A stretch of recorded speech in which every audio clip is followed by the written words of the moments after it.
Oke, Bismillahirrahmanirrahim ya. Selamat datang kembali di channel YouTube Bimbel P3K Pak Amir atau Bimbel. Kalau UP-nya saya Bimbel UP PPG PGSD ya. Kalau ini ke P3K-nya Bimbel untuk semua guru ya. P3K Guru 2023 kebutuhan khusus. Hari ini kita akan membahas tentang pembahasan materi SKTT ya. Seleksi kompetensi teknis tambahan yang diadakan oleh kabupaten atau provinsi masing-masing. Jadi kalau Bapak Ibu ragu atau pengen tahu apakah provinsi BKD provinsi atau BKD kabupatennya di mana naungan Ibu, kalau SMA itu di provinsi, kalau TK, SD, SMP itu di kabupaten, maka carilah informasi, tanyalah ke Badan Kepegawaian ya di kabupaten masing-masing atau di provinsi masing-masing, apakah ada seleksi tambahan atau SKTT. Kalau tidak ada, ya alhamdulillah. Kalau ada, persiapkan kan gitu aja ya. Oke, yang tidak ada SKTT, alhamdulillah. Kenapa? Karena nilai murni dari BKN. Yang ada SKTT, maka persiapkan materinya atau persiapkanlah dirinya untuk menghadapi SKTT. Contohnya untuk BKD Provinsi Sultra. Artinya ini SMA. Ya. Ini naungannya adalah kalau guru naungannya ini apa namanya? Bernaung di sini SMA berarti ya. Nanti SMA bernaung di sini atau SMA SMK. Maka guru-guru yang SMA SMK di Provinsi Sultra, provinsi ya, akan melaksanakan SKTT namanya. Seleksi kompetensi tambahan atau SKTT bagi guru berlaku untuk semua pelamar. Lihat, untuk semua pelamar dari mana diambil nih dari Juknis. Untuk pelamar umum hanya berlaku bagi peserta yang nilai soskul, manajerial, dan wawancarai memenuhi passing grade. SKTT melalui platform yang sudah disiapkan oleh Kemendikbud, unsur penilai dari BKD dan Dikbud, Dinas Pendidikan dan BKD. Jadi ada dua penguji ya, ini penguji satu, ini penguji dua. Oke. Ini jelas ya, BKD Provinsi Sultra. Jangan tanya lagi Pak, kabupaten yang di Sultra itu apakah tanya masing-masing. Ini contoh. Contoh, BKD Provinsi Sultra itu di bawahnya SMA SMK. Maka guru SMA SMK di BKD Provinsi Sultra akan melakukan seleksi kompetensi tambahan SKTT bagi guru SMA SMK. Bagi guru SMP atau TK atau SD, tanyalah ke kabupaten masing-masing ya. Atau tanya ke BKD kabupaten masing-masing, namanya BKP SDM, tanya. Atau lihat surat edaran yang diedarkan kemarin pada saat pengumuman seleksi administrasi. Ada nggak di situ SKTT-nya? Ya sebaiknya tanya aja langsung ke BKD SDM masing-masing kabupaten. Ini jelas ya, BKD Provinsi Sultra adalah SMA atau SMK. Seluruh guru SMA SMK yang mengikuti kemarin tuh yang baru selesai ini ya untuk kompetensi teknis BKN, nanti akan ada seleksi kompetensi teknis tambahan. Oke, jadi artinya apa kesimpulannya? Kesimpulan adalah SKTT atau seleksi kompetensi tambahan itu diadakan di kabupaten masing-masing atau provinsi masing-masing jika mereka mengadakan. Jika tidak, alhamdulillah. Maka sebaiknya tanya ke BKD SDM masing-masing. TK, SD, SMP tanya kabupatennya, SMA tanya ke provinsinya. Oke, jelas ya. Oke. Juknisnya adalah diambil dari sini ya, diambil dari sini. Ini ya, ini ya belum ya. Nah, oke, ini sudah saya jelaskan ya, ini kemarin sudah jelaskan di video sebelumnya ya, bagaimana pemenang untuk SKTT tambahan yang sudah dilaksanakan ya. Contohnya 5 ini, oke, ini sudah ya. Bapak Ibu lihat aja di video ini, repost penjelasan teknis tambahan kabupaten dengan peringkat terbaik, oke, sudah sangat jelas ya di video saya sebelumnya. Jadi bisa tonton bagaimana sih kita bisa dapat nilai terbaik. Oke, ini bagaimana cara menentukan sekolahnya. Oke, tinggal dilihat aja video sebelumnya. Untuk materi kita bahas materi hari ini ya. Bahas materi apa saja yang keluar untuk SKT tambahan. Oke. Kita baca dulu juknisnya. Dalam rangka optimalisasi hasil kompetensi teknis bagi pelamar pegawai pemerintah dengan perjanjian kerja untuk jabatan fungsional guru pada instansi daerah. Oke. Pada instansi daerah. Tahun 2023, instansi daerah dapat melaksanakan seleksi kompetensi teknis tambahan selain seleksi kompetensi teknis melalui komputer asisten chat Badan Kepegawaian. Sekali lagi ya, untuk mengetahui bagaimana bobot nilainya itu di video selanjutnya ya, di video sebelumnya ya. Untuk mengetahui ini nih. Jadi Bapak Ibu bagaimana teknis penilaiannya atau teknis bagaimana poin yang didapat di video ini ya. Jadi paham bagaimana cara penilaiannya nanti. Oke, kalau yang ini hari ini kita bahas materinya. Oke. Instansi daerah melaksanakan seleksi yang kedua ya. Instansi daerah yang melaksanakan kompetensi teknis tambahan memberitahukan secara tertulis kepada Menteri Pendidikan, Kebudayaan, Riset, dan Teknologi dan disetujui nanti kan. Tembusannya kemana? Ke Kepala BKN. Jadi kabupaten atau provinsi akan mengajukan ya ke apa namanya ke menteri atau ke BKN nanti ya nanti BKN setuju maka nanti akan ada seleksi kompetensi tambahan ya. Jadi tolong tanya ke kabupaten bagi SD, SMP, TK atau TK, SD, SMP tanyakan ke kabupatennya, bagi SMA, SMK tanyakan ke BKD provinsinya. Oke. Siapa yang ikut ikut SKTT ini adalah ada ini ya. Ada THK 2, ada guru non ASN, berarti P2, P3 semua pelamar berarti.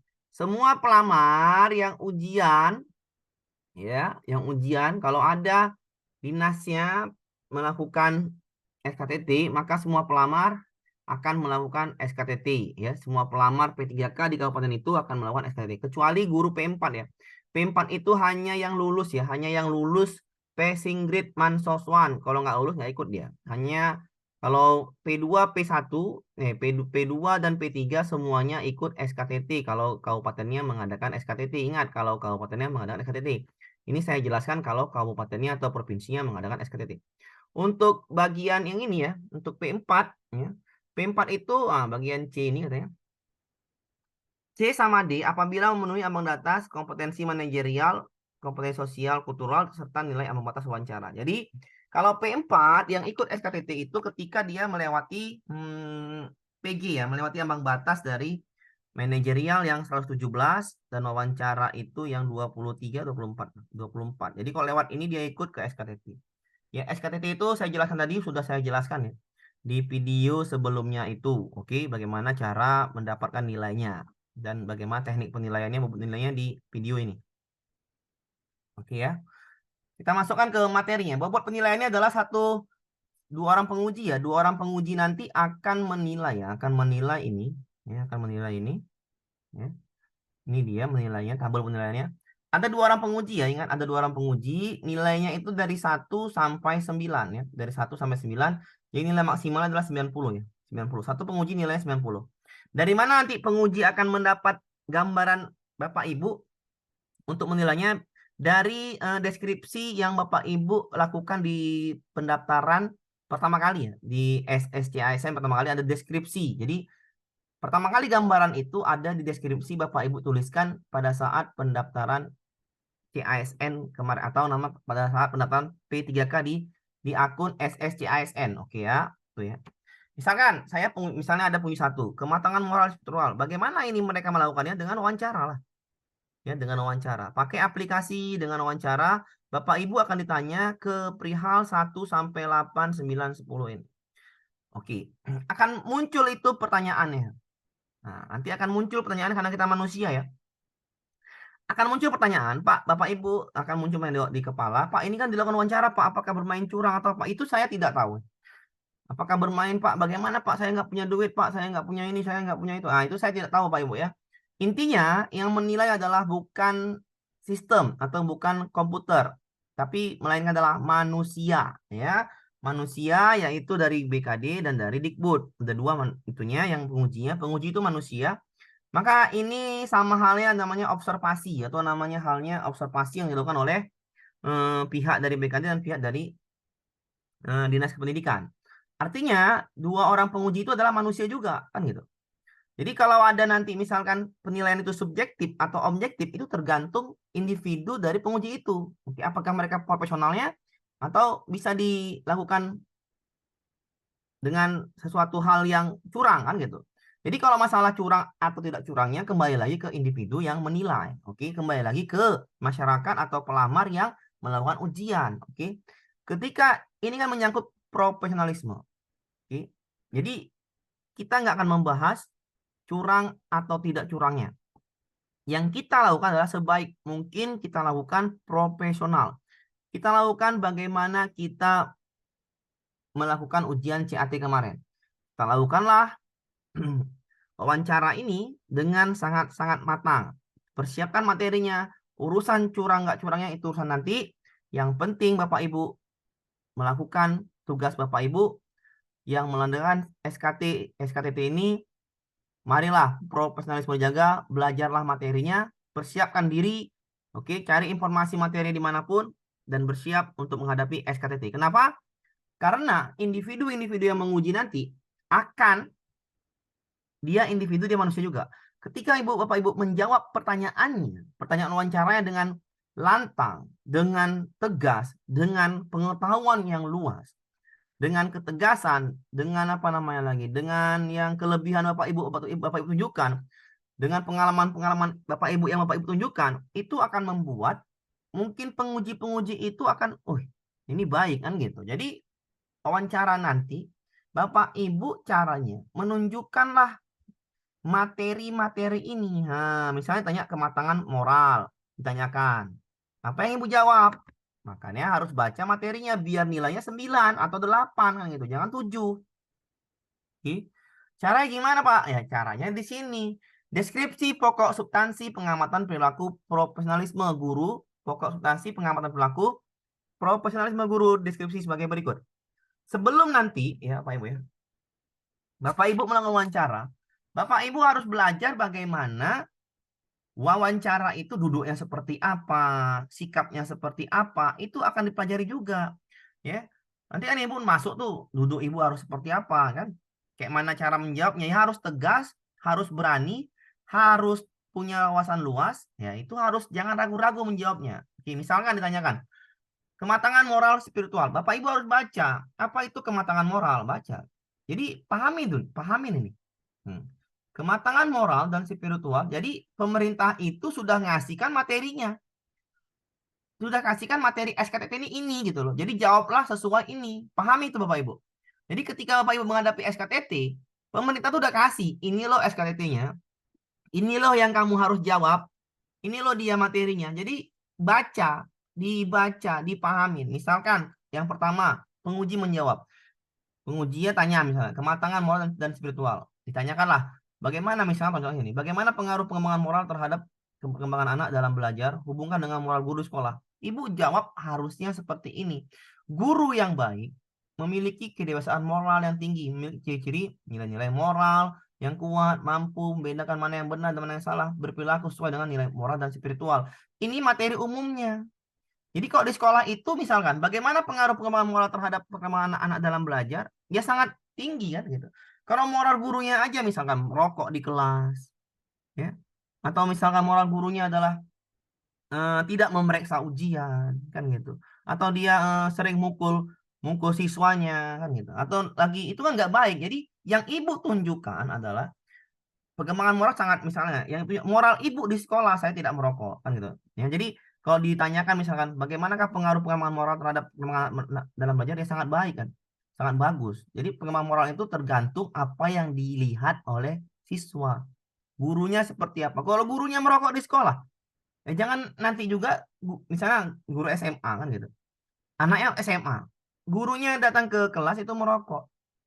Jadi kalau gurunya merokok, ya pasti siswa yang merokok kan gitu. Jadi jawabannya ini, misalnya contoh pertanyaan, jawabannya adalah pengaruh moral itu terhadap perkembangan anak adalah sangat tinggi ya, sangat tinggi, sangat baik. Kenapa? Karena anak itu melihat dari perilaku orang tua di rumah dan perilaku guru di sekolah. Jadi kalau gurunya teladan atau gurunya memiliki nilai karakter yang kuat, maka anak itu dipastikan semangat belajarnya tinggi kan gitu. Oke ya. Itu yang nomor satu ya, hubungkan dengan jawabnya harus kita guru memiliki nilai moral. Contohnya apa, cari sendiri Bapak Ibu ya, tinggal cari. Ini saya hanya menjelaskan materi-materi apa yang keluar. Oke, di Bapak Ibu bisa nanti kalau nanti saya jelaskan nih apa saja sih yang yang akan tanyakan. Ini hanya contoh ya, hanya contoh-contoh saja. Oke, yang kedua, kematangan emosional ya, kematangan emosional. Jadi nanti misalkan kematangan emosional yang ditanyakan misalkan, seberapa penting kematangan emosional bagi guru? Nah, ibu jawablah seperti ini, mengekspresikan, mengolah emosi. Jadi kecerdasan emosional dalam diri pengajar juga sangat berpengaruh terhadap salah satu kompetensi yang harus dimiliki oleh guru profesional, yaitu kompetensi sosial. Pentingnya kecerdasan emosional adalah untuk memberikan pemahaman diri sendiri dan orang lain secara efektif, berhubungan baik dengan orang lain, dan beradaptasi dengan lingkungan sekitar agar lebih mudah beradaptasi dan menghadapi tantangan yang selalu berubah-ubah. Jadi guru harus memiliki kecerdasan emosional. Nanti kalau tanya apa saja kecerdasan emosional, ibu harus jawab. Evaluasi diri, empati, mengenal siswa ya dan lain sebagainya, mengenali emosinya, memahami penyebabnya, itulah yang harus ibu apa namanya, ibu jawab. Jadi pahami materi tentang kematangan emosional. Oke, ini materi umumnya. Oke, tinggal ibu tambah-tambahin aja. Nanti misalnya ada lagi saya ini saya buat contoh pertanyaannya. Oke, selanjutnya keteladanan ya. Keteladanan adalah merupakan sifat atau keadaan yang tunjukkan bagi guru ya. Ini saya kasih materi umumnya Bapak Ibu ya. Jadi Bapak Ibu jawabannya bisa ambil referensi dari sini kan gitu. Keteladanan merupakan sifat atau keadaan yang ditunjukkan oleh guru yang dapat menjadi teladan bagi peserta didik lingkungan sekitarnya. Jadi, ibu harus menjadi teladan bagi peserta didik, dapat berupa perkataan, perbuatan, sikap, atau perilaku yang dapat ditiru atau diyadani oleh peserta didik maupun lingkungan sekitar. Keteladanan guru ya, dapat diwujudkan dalam berbagai hal. Contohnya nomor 1, sikap, jujur, disiplin, sopan santun, dan saling menghormati. 2, profesional, mengajar dengan baik, menciptakan lingkungan yang kondusif. Ini contoh-contoh, ini materi umum Bapak Ibu ya. Kehidupan pribadinya berperilaku sesuai dengan norma, ya, memiliki komitmen untuk meningkatkan kompetensinya. Oke, jadi misalnya tanya apa yang sudah Anda contohkan misalnya, ya, Bapak Ibu apa yang sudah Anda contohkan menjadi teladan bagi siswa? Saya datangnya tepat waktu Pak, pukul 7:15 ya sebelum siswa, kan gitu. Ibu harus bisa jawab seperti itu tegas kan gitu kan. Apalagi saya tidak merokok, ya. Apalagi misalnya saya apalagi ya pandai-pandai lah menjawab seperti itu ya. Saya mengajar dengan baik. Ini berhubungan dengan ini, mengajar dengan baik ya. Saling menghormati, saling diskusi sama siswa kan gitu. Oke. Mengajar dengan baik, membuat media pembelajaran itu namanya teladan kan, mengajar dengan baik. Berperilaku sesuai dengan norma nilai-nilai berlaku ya di masyarakat juga saya ikut kegiatan organisasi masyarakat, ikut siskambling dan lain sebagainya lah. Ibu tampilkan apa yang ibu punya ya. Di sekolah ibu itu aturan sekolah ibu pahamin, maka ibu jawab dengan bapak ibu jawab dengan seperti itu. Oke. Jadi tampilkanlah keteladanan bapak ibu ya. Oke. Tampilkanlah jawablah dengan tegas, singkat dan padat di hadapan penguji-penguji tadi. Keteladanan yang sudah ibu tampilkan di sekolah. Tambahin sesuai dengan apa yang ibu lakukan di sekolah. Oke, yang baik-baik ya. Yang D, interaksi pembelajaran dan sosial ya. Bagaimana interaksi pembelajaran dan sosial di apa namanya? Di lingkungan sekolah misalnya seperti itu tanyanya. Jadi, ibu jawab contoh-contoh materi seperti ini Bapak Ibu. Interaksi merupakan hubungan timbal balik antara guru dan calon guru dan peserta didik yang terjadi dalam proses pembelajaran. Kita interaksi guru, calon guru dengan rekan sejawat. Jadi interaksi ada guru dengan siswa, guru dengan rekan sejawat, dengan orang tua wali, masyarakat ya. Secara langsung mau tidak langsung, formal maupun informal. Interaksi guru yang baik dapat membantu peserta didik untuk memahami materi pelajaran, meningkatkan motivasi belajar, dan membangun hubungan yang positif dengan rekan sama guru, orang tua wali, dan masyarakat di lingkungannya. Guru yang memiliki kemampuan interaksi yang baik akan dapat menciptakan lingkungan belajar yang kondusif dan mendukung tercapainya tujuan pelajaran yang berpusat pada peserta didik. Guru memberikan materi kepada siswa melalui interaksi edukatif dapat membuat menarik perhatian siswa. Interaksi yang edukatif membuat siswa tertarik untuk memperhatikan dan belajar. Setelah itu siswa akan belajar aktif.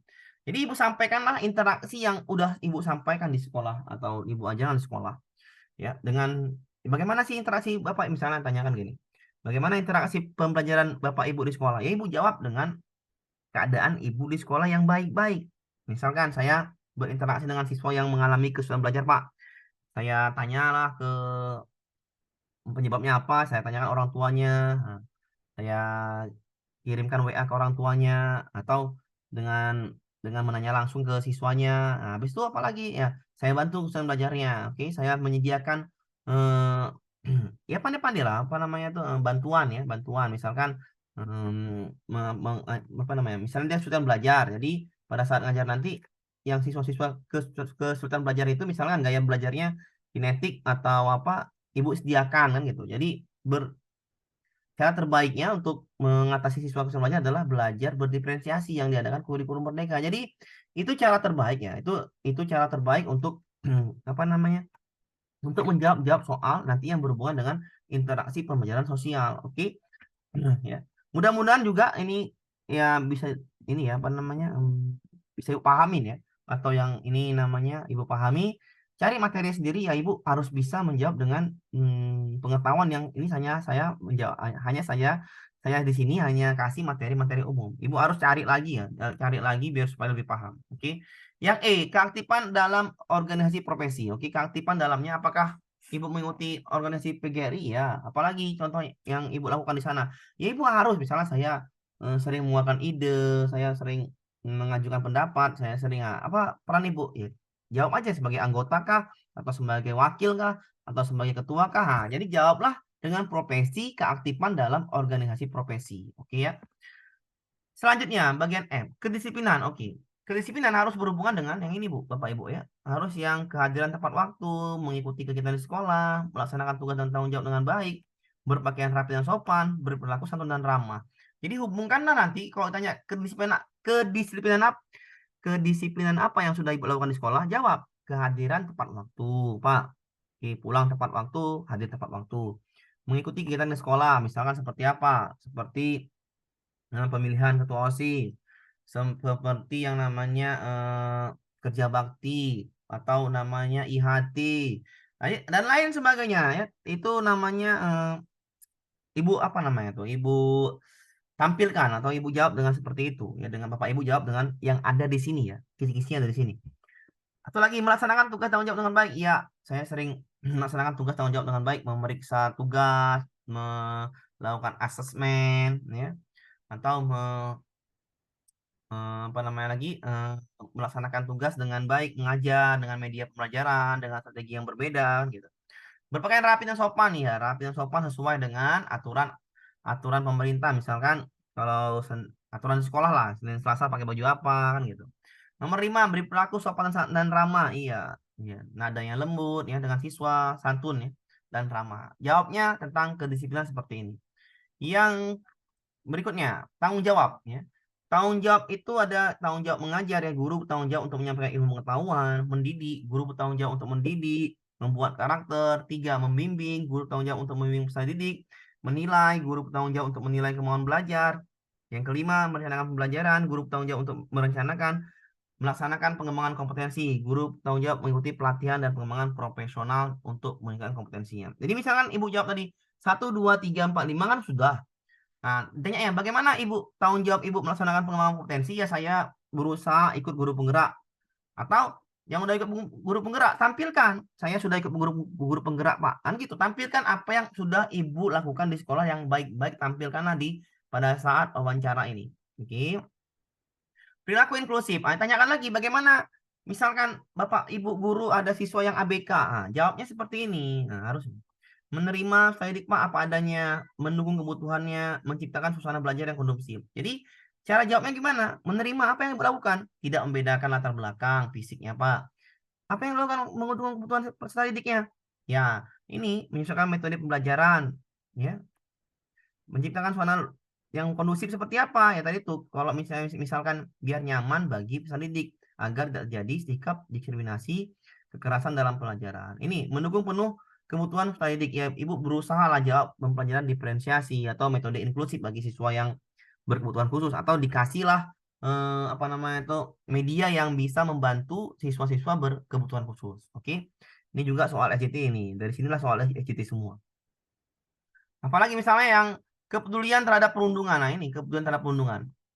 Bagaimana ibu lah upaya ibu menghadapi perundungan? Ya jawab seperti ini: menciptakan lingkungan kerja yang nyaman, memberikan pendidikan tentang perundungan, membangun hubungan baik dengan peserta didik, oke, menaik kasus perundungan secara tepat. Oke, inilah soal-soal yang mungkin keluar ya, yang mungkin keluar di saat wawancara. Oke. Bagaimana Ibu melakukan kerjasama kolaborasi dengan guru? Oke, Ibu jawab meningkatkan kualitas pembelajaran dengan bekerjasama dengan sama guru. Di mana? Di guru di sekolah ya, atau pemangku kepentingan, atau Ibu juga bisa mengikuti kegiatan MGMP guru mapel yang gitu kan. Atau juga bisa melakukan PTK bersama, kan bisa seperti itu. Menciptakan lingkungan yang belajar yang baik bersama dengan orang tua, peserta didik, menciptakan lingkungan belajar yang lebih kondusif, mendukung bagi peserta didik. Oke, sekali lagi ya, ini yang saya kasih hanya materi umumnya. Jadi Bapak Ibu harus cari sendiri ya. Cari sendiri di ya, Ibu harus bisa sendiri buat-buat bagaimana menjawab nanti dengan seperti ini. Saya kasih gambaran saja. 3, membangun karir. Nah, membangun karirnya apa? Ikut guru penggerak, ikut PPG kan gitu kan. Dengan bersama dengan sama guru membangun kepentingan, guru dapat mengembangkan keterampilan dan jaring kerja yang dapat membantu mereka maju dalam berkarir. Ya ini, ya.